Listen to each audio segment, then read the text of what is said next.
All right. For the audience that doesn't know you, feel free to introduce yourself. My name is Bora. I am a photographer in the context of this interview. Grew up, pretty decent social following over the years. And, some of the things that I put out there kind of bleed on the intersection of art and photography. Um, I'll just keep it at that. So talk to me about how you got started, why and how you discovered that photography and cinematography was your passion, camera work, we could say. How did you discover that that was the thing that you wanted to do? Yeah, that's a great question. So I've always been into everything creative since I was a teen, basically. So anything that involved creating any kind of art or any sort of photo video capture was always interesting to me, and I always got inspired by some of the greatest cinematographers out there who make movies like Batman and Dune and those kinds of things. And then through my work, the stuff that I do during the day is more sort of on the design and the creative end of things. I've always worked with folks that produce that kind of stuff. So it was usually me receiving a lot of the assets from people that shot it, and then presenting it in such a way for an audience to consume. And then down the line, I just decided to give that a try and see what I can kind of bring to the table with that. And that was basically the kind of the nexus of everything that got me going into creative things. So yeah. Talk to me a little about like your younger years. Like, what did that kind of look like? What was your childhood like? Were you a super creative kid? Talk to me a little about that. Like, what were you like as a kid? Yeah. So curiosity. I mean, one of the things that persists throughout now, I mean, and even since I was a kid, I was always curious about things. I always wanted to understand how things worked. Always wanted to, see if I could, disassemble things to their, first principles to see how they were put together. And when I was younger, I really got interested in computers in general. And this was, way before the internet was what it is today. And so I got into software engineering and programming and those kinds of things. And then as an extension of that, creative was another one of those things that I needed to do. So I just kind of wanted to be, for lack of a better term, like almost a Renaissance man, where I could design it, I can make it work, I can put it out there. And yeah, that's basically the from my early years and into today. It's always kind of being curious and learning about new things as they come out. What do you consider to be your greatest accomplishment as of right now? That's a loaded question. My greatest accomplishment as of now. There's a whole bunch of different things. So one of the things that I'm proud of is just the entrepreneurial aspect of my life. So in my 20s, I decided to sort of stop working for people and then essentially start my own agency. And I've done that successfully. And this is my sort of third agency that I've created. We have about 100 people that are based in North America and Europe. And we make apps and websites and all kinds of things that sort of surround that, including creative. So, why do you think? And we spoke a little bit about this before the interview. In our pre-interview, we spoke a little bit about creative people and creativity in general, right? And what festers it and why like a lot of people tend to fail creatively. So ultimately, like, why do so many genuinely creative, genuinely curious, hardworking even people fail so often and so much more than they tend to succeed? Yeah, and that's another super interesting question. I mean, I don't know that there is a sort of single answer to cover all the bases, but a lot of times, in my experience anyway, typically what I've observed, and within myself and then some of the other folks that are in the industry. Um, it's really the drive and the motivation to keep going. Especially if you're, let's say, putting out content, whether that's YouTube, whether that's Instagram, whether that's photography, videography, whatever. It's sometimes hard to stay motivated if there isn't an audience to kind of support you on the way there. And if there isn't that motivator, and if you're, kind of, going into a little bit of a tailspin, then it's typically people just quit. Sometimes it's one of those things where you kind of ebb and flow, right? Even if you are successful and you do find an audience, finding that drive to kind of, keep you going is an interesting thing. So it's really I think the motivation, that's maybe one part of it. The other part of it, I would say, is, and this is going to sound maybe a little silly, but it's like discipline in anything that you do, whether that's creative or otherwise, right? There are peaks and valleys, and the peaks are great and they're high, and the valleys are they can be, just as great and deep and demotivating. So finding a way to kind of, temper that oscillation is probably the way that's gonna make you, feeling better, get you motivated, and then, just have the right mental health to be able to, produce the best work that you can. Why do you think that you did as well as you did? Well, I mean, I always, look at the stuff that I produce, whether that's, professionally or the stuff that I do with my hobbies. I mean, my bar that I set for myself is pretty high. So I still feel like I haven't, reached my full potential. I don't know. I mean, success. This is one of those things where each person's definition is a little bit different. So, but for me, let's say, for instance, the stuff that I've done with Instagram, it's just I think I had a fresh perspective at a specific moment in time relative to the things that I was putting out there. It just looked very different than what other photographers, for instance, did, and it was more aligned with the things that you would see in movies, rather than what you would see with street photography or concept photography, art photography, those kinds of things. And then that was a little bit of a niche that I carved out for myself. And over the years, I mean, that niche just kind of widened. So there's a lot more people that are kind of pursuing a similar style. So I think at the early part, that was maybe the thing that made me stand out. I don't know if I want to say that made me successful. It just made me stand out from the pack. Why, or rather, how do you manage things like burnout? How do you manage your time in a way that allows for somebody to be continuously and consistently creative and do what they want, as opposed to burning out the motor, so to speak? Mm-hmm. Yeah.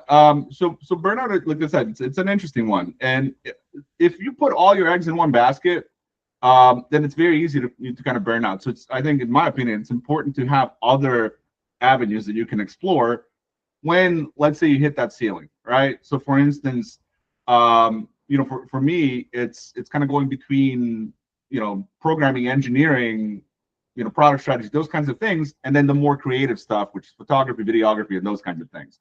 So what I do is I just, balance the two. The other thing that's, that's extremely good is just, being active in general, right? Exercising, taking care of yourself, making sure that, you have enough fuel in the tank to be able to deal with that. So it's essentially just, having all these different ingredients at your disposal to be able to reach, towards one thing if the other is kind of burning you out, or if you need a little bit of a break. The other big thing is take breaks. It's one of those things where if you take a break, whether that's doing other things that are not related to that specifically, or just taking a break in general, you typically end up coming back a lot stronger. And also getting motivated by looking at what other people are doing, not necessarily within the sphere that you're in, but let's say, for instance, I was, talking about the great directors and those kinds of things. If photography, for instance, was one of those things where I was kind of, finding that myself in a bit of a lull, I would just go to cinematography and then look at some of the amazing things that they're doing in Hollywood, for instance. and then that would get me inspired. I'd be like, okay, how did that director of photography put this thing together, and then how can I then learn from that and apply it to some of the things that I would like to do. What do you consider, to be the photo you're the most proud of? The one shot that you took and you're like, I really like this. Yeah, there aren't too many actually. It's one of those things. I always find something that can be improved with each photo. There's this one photo. I don't have it on hand. Maybe I can send it to you. You can kind of link it. But it's a photo that I took in Toronto, which is where I'm from, and it was a photo of a man basically standing outside of this building that looked like it was like an Art Deco building from the turn of the century. It was a dreary night. He was standing out there smoking, and there was like a lot of fog, and it was very sort of atmospheric. And it was just a random shot. I was just walking by, and I was like, "Oh my God, that looks like a scene out of a Batman movie." And I took that shot. It didn't take much post processing to get it to what it needed to be, and I like that photo the most. I don't know whether that's the photo that I'm most known for, but it has a special place in my heart. That's for sure. Well, when we're talking about content, and things that you posted, and Instagram and fame, as I'm looking through your profile as well, kind of like looking at some of the work that you've done, what do you think garnered the attention that you ultimately got from all this, right? Because 141,000 people is a lot of people, right? Probably more people than you're even going to be able to meet in person. So maybe even throughout your life, I don't know. Unless you're super popular, unless you're Drake, I don't know. But the majority of people are not meeting 141,000 people. The majority of people will never, reach that level. Maybe because they don't try, whatever. But what garnered that audience? Yeah, it's kind of going back to the previous thing that I said, which is it's just when I was putting out things, it looked very different than everything else that was being put out there, right? So it ended up standing out from the pack. And then the other thing to consider, Instagram. Let's say specifically on Instagram, because that's where most of my followers are. Back in the day, Instagram was a very different environment, right? That was before the algorithm. So there was a lot of community support that you would get out of that. So for instance, when you post a photo, a lot of people use hashtags, right? And then the reason why they use hashtags is to get discovered. And they're usually feature accounts that have millions of followers. And some of them are very sort of specific and very niche to the photography space. So I was fortunate enough to get picked up by quite a few of those. And then a lot of my growth actually came from there. And because I've, over the years that I've been active on Instagram, I've been kind of ebbing and flowing. Right now, like the last time I posted was in the summer of this year. So it's, and right now we're in December. So I've taken another break. Prior to that, I took another really long break, which was a couple of years. And then my followers obviously suffered. So the follower count that I have right now was, I think, higher by about 30 or 40%. So that's really what it was. It's getting exposure by creating content that ultimately stands out from the pack, and then just having the drive to kind of keep that going, because it's an investment of time as well, right? Especially if this is a thing that you're doing on the side, then you've got a full-time job, you've got a life. It's hard to kind of keep all those balls in the air. So, what does your daily routine look like? Right? Like, what are you waking up? Like, what's the first thing you're doing from start to finish? What does your daily routine look That's an interesting one. My daily routine, typically starts with just making sure that I have all of my critical things that I need to do during the day, and that's usually the things that need to happen around work. Running an agency is it's pretty involved, right? So I want to make sure that is squared off. Then the other things that are important is the day kind of just starts, is getting in the right mindset and making sure that you're grounded. So I usually exercise in the morning, and then from there it's just getting done with that to-do list. When I was very active in photography, I would post multiple times a day, and I would never prepare the photos ahead of time, which I think is a little bit different than a lot of the people that are pushing content out there. Not saying for cinematography, videography, those kinds of things. And it would be part of my daily routine where I would sit down, block off a chunk of time, and then just either edit a photo or put together a reel or put together a little cinemagram. So that was kind of part of it. But through all of it, the constant really is just making sure that you're grounded, making sure that you're healthy, mentally fit, and I think exercise and having that level of routine in addition to everything else is an important one. Have you ever gotten recognized? Yeah, yes, I have. And the one of the I guess interesting things back when I started, a lot of people didn't know what I looked like, right? Because Bora is not a typical North American name, so a lot of times I would get confused for a woman, or it's hard to kind of pin what Bora stands for. And so for a long time I didn't have my face on Instagram. That was like a recent thing. But within the photography community, in the major cities, like be it New York, Chicago, LA, Toronto, some of the folks obviously knew who I was, and especially I would get recognized by photographers. Just randomly being in the street shooting, and everybody knows what type of stuff I shoot. So usually I'm out at night. If it's raining, if it's foggy, if all those different things are kind of in place, there's a good chance that if you're in Toronto, that you'll find me shooting on the street. So that made it easier for the community of photographers to kind of be like, hey, I've seen that guy before. Oh, hey, that's Bora. So I definitely got recognized back in the day. Yeah. What when we're talking about the photos themselves and the content, back to like the process, what does your creative process look like? So from beginning of like are you like at candlelight in the middle of the night with a pen and paper, like, all right, this is a good idea, or are you going for a walk? Are you from whatever the start is all the way until the photo is finished and complete and posted? Mm-hmm. What does that process look like? So it changed over the years. In the beginning, it was very opportunistic. So it's exactly, I think, as you outlined there. I would literally go out for a walk, and then based on the environment, the situation, what I'm able to kind of capture, that would kind of delegate what I would come home with. And it's like going fishing, right? You go fishing, you may catch a bunch of different fish. Some of them are good, some of them are not good, right? Like some of them you just file away or delete. And then really with each photo, I would take a look at its potential and then see how I could push it and what I could get out of it. And if you look at my style is not consistent as in terms of like color necessarily, and certain things that make every photo cohesive, like a part of a set, and that's intentional.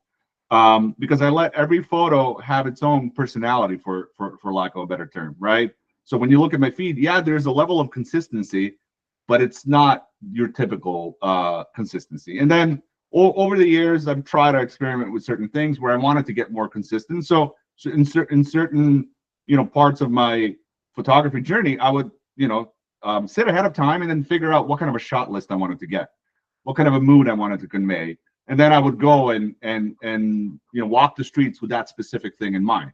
And then there are specific pockets. Whether I go to New York quite a bit, whether I'm in New York or Toronto, I would go to these specific places and have a shot list in my mind, and I would sit there and capture that. There have been instances where I'm posted up at a corner for like 2, 3, 4 hours just trying to get that perfect shot. Sometimes it happens, sometimes it doesn't. But so that's it's kind of varied, and it changes. I think it changes every year or so. I asked you before about success, right? What do you consider to be your greatest failure or mistake? The greatest failure or mistake. That's a good one. When I started, this is one of those things in photography, right? When I started with photography, one of the, I think the biggest things where I banged my head against the wall was with the technical aspects of photography. So it was trial and error, where instead of that, I could have, taken a step back, read a few books, maybe watched a few YouTube tutorials to make it easier. That was one of them. And then the other one is, if you look at photography from a sort of a purist standpoint, the way you do compositions, the way you frame things, and all of that, that was something that I wasn't really paying that much attention to, not realizing that actually all of these different things that you put into a photo, it's not just the editing. The photo actually has to have dimension. It has to have the right composition, has to pull the viewer in. So that came a little bit later. So I would say, a failure in that regard was that I should have probably done that at the outset, and not so late into the game. What do you think the biggest mistake is that people tend to make when, they're trying to find what they love? And that's another great question. I think the biggest mistake, there's a bunch, right? But the biggest one is comparing yourself to somebody else, right?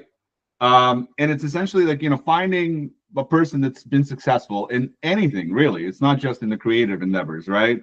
And then saying, okay, that's sort of my goal. And if I'm not close to that, then I'm not succeeding. And that's one of the, the reasons why my username is Bora versus Bora. It's basically me trying to outdo the thing that I've done last, right? And trying to kind of up it, because at the end of the day, I think we're all competing with ourselves, the previous versions of ourselves.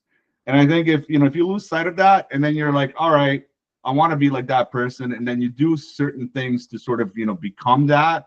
That's not really, it's not healthy, first of all. And it's not one of those things where it's going to help you develop your unique voice. What do you think one of the most underrated skills is when it comes to creative processes, life skills, whatever?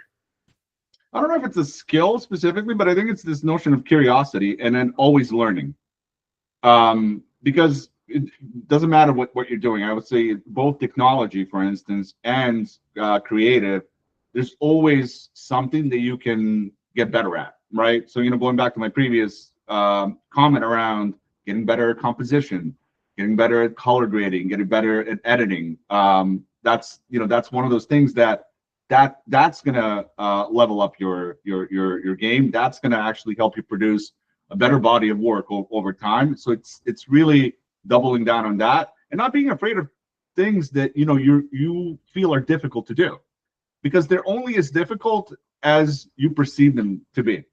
So that's been one of those things where if I see, let's say, somebody in Hollywood as inspiration, doing certain things with really expensive gear, with a lot of folks that are supporting them, like a full crew and everything else.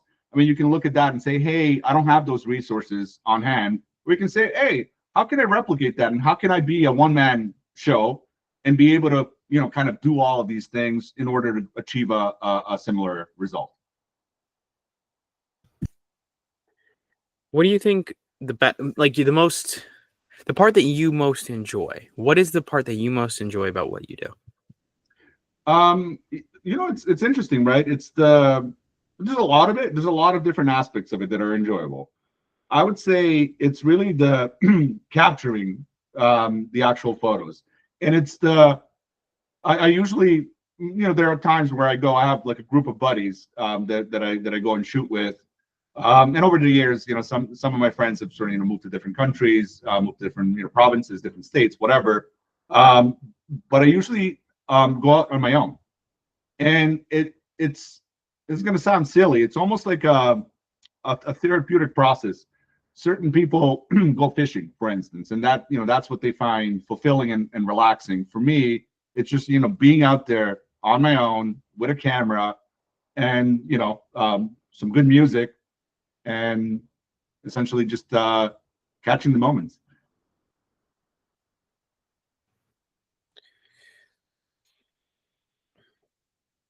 What advice do you have for young people? Stay curious. That's maybe the biggest one. Stay curious, and always stay positive. this is one of those things where, and I've given, seminars, I've spoken to students, and I usually get that question. This is one of those things where stay true to yourself, and don't compare yourself to others, because you're unique. You have all of us as humans have this creative spark. Everybody, I think, by just the virtue of being human, is creative, and that can be harnessed. And I would say, discipline is also part of that.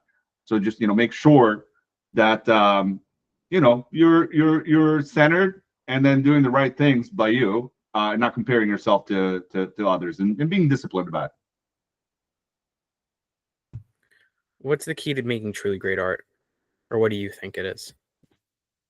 Well, it's a fully loaded one. I think that, let's say in the context of photography, the key to making truly great art, is essentially developing your unique style, and then making sure that what you put out is, I think, engaging. First, engaging to you, because if it's not engaging to you, if it doesn't resonate with you, there's a good chance that it's not going to resonate with your audience. So just making sure that you're keeping that in mind. What makes it truly great. I mean, there are some greats out there as in terms of photography. The way that certain street photographers are able to capture moments in a nanosecond. I think that's one of those things that I'm still learning how to do. And some of it will obviously be talent, some of it will be discipline and perseverance, but just making sure that you have all those ingredients. I think that's what can make a truly great piece of art, or a great photo.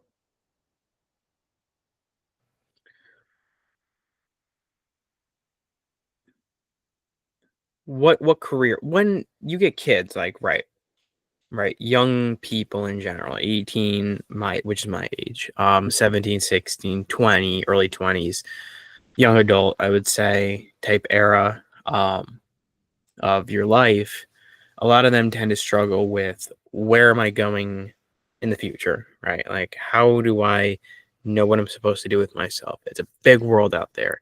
Yeah. How do you really find what you love? That's another very interesting one. For me, I can speak from my own experience, for instance, right? I got exposed to just computers when I was, I don't know, I must have been like 10 or 11 years old. And it just so happened that that was the thing that just, kept me excited about the whole thing. And then after that, it was around experimentation. So I started messing around with a whole bunch of different things until I found validation in what I chose, right? So I think exposing yourself to a whole bunch of different things, especially when you're younger, is going to be critically important to then decide which way you're going to go.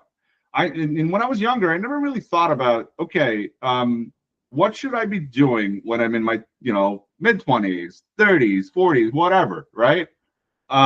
It's one of those things that if you find something that you're passionate about and it fulfills you, and if you stay disciplined about it, there's a good chance that that is ultimately going to end up being your calling, whatever that is.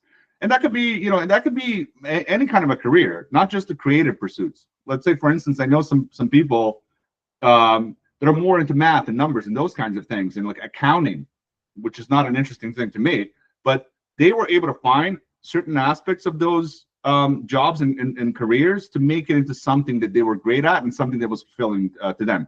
So it's really just experiencing life and then seeing, what makes you happy. And then if you do it and you become really great at it, I think the money and everything else that's sort of on the back of that, because I think a lot of people conflate that with, with money and stability down the line. If you find something that you're passionate about, you're good at it, the money is going to follow. So I would never, fixate on the financial security over something that you're passionate about. Who's somebody that you look up to? Shoot, there's a whole bunch of people, but for me, it's interesting, right? While photography and cinematography is a huge chunk of my life, design, product design, and those kinds of things are maybe even bigger. But there's a guy by the name of Dieter Rams, uh, who is a German designer that basically inspired. I don't know if you know who Johnny Ive is, but he used to be the chief design officer of Apple, and when they designed the iPhone, the Mac, and all of that. And so he's also inspired by Dieter Rams, and all of the Apple products that we see are basically inspired by him. And he's a minimalist designer where it's form follows function kind of thing, right? And so his level of restraint and the way that he looks at the life is a very inspiring thing, not only for design, but then in every aspect of your life. And then you could carry that over into anything else, which I do in photography and cinematography as well. All right. I think that's a good place to end off. Any final words to the audience? Stay curious and stay hungry. That's one of those things where I think we're put on this planet to enjoy it. And I think the way that you do it is by being curious about things, by trying, by experimenting, and having fun. I would say that that's maybe the overarching piece of advice that I have. All right. I'm gonna stop the recording. We'll talk after the show. In 3, 2, 1.